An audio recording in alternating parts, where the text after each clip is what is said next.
देखी मुद्रिका मनोहर, राम नाम अंकित अति सुंदर। चकित चितव मुद्री पहचानी, हर्ष विषाद हृदय अकुलानी।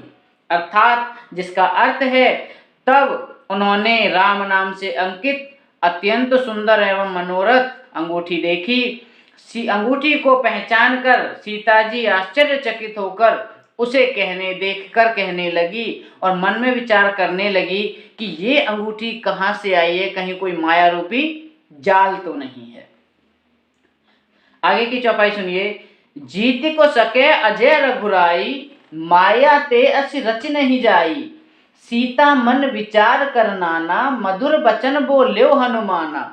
अर्थात वे सोचने लगी, श्री रघुनाथ जी तो सर्वथा अजय हैं, उन्हें कौन जीत सकता है, और माया से ऐसी सुंदर दिव्य अंगूठी बनाई नहीं जा सकती। सीता जी मन में अनेक प्रकार के विचार कर रही थी। इसी समय हनुमान जी मधुर वचन बोले। जब सीता जी विचार कर रही थी तो हनुमान जी मधुर वचन बोले, और किस तरह से, रामचंद्र गुण बरने लागा, सुनत ही सीता कर दुख भागा। लागी सुने श्रवण मन लाई, आद्यों ते सब कथा सुनाई।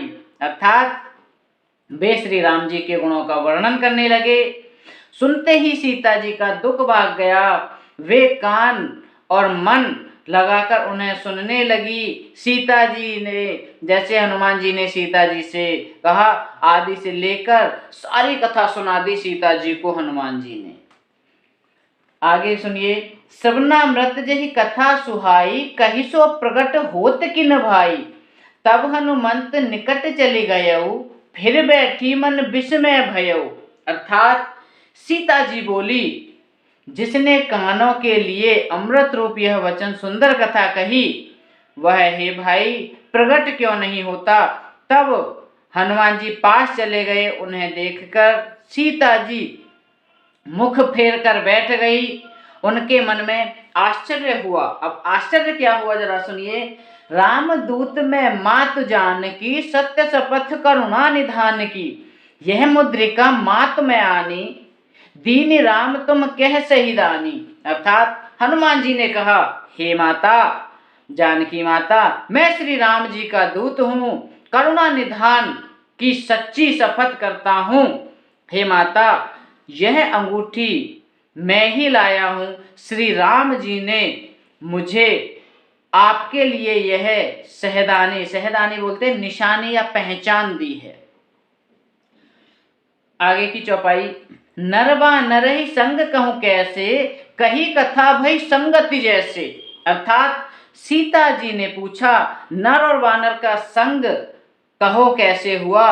तब हनुमान जी ने जैसे संग हुआ था वह सब कथा कही। 13वां दोहा पूरा करने जा रहे हैं। कपि के वचन सप्रेम सुनी, उपजा मन विश्वास। जाना मन क्रम वचन यह, कृपा सिंधु कर दास। अर्थात 13वें दोहे का अर्थ है, हनुमान जी ने प्रेम युक्त वचन सुनकर, जो हनुमान जी के प्रेम युक्त वचन थे उनको सीता जी ने सुना। सीता जी के मन में विश्वास हुआ और उन्होंने जान लिया कि यह मन वचन और कर्म से कृपा सागर श्री रघुनाथ जी का दास है।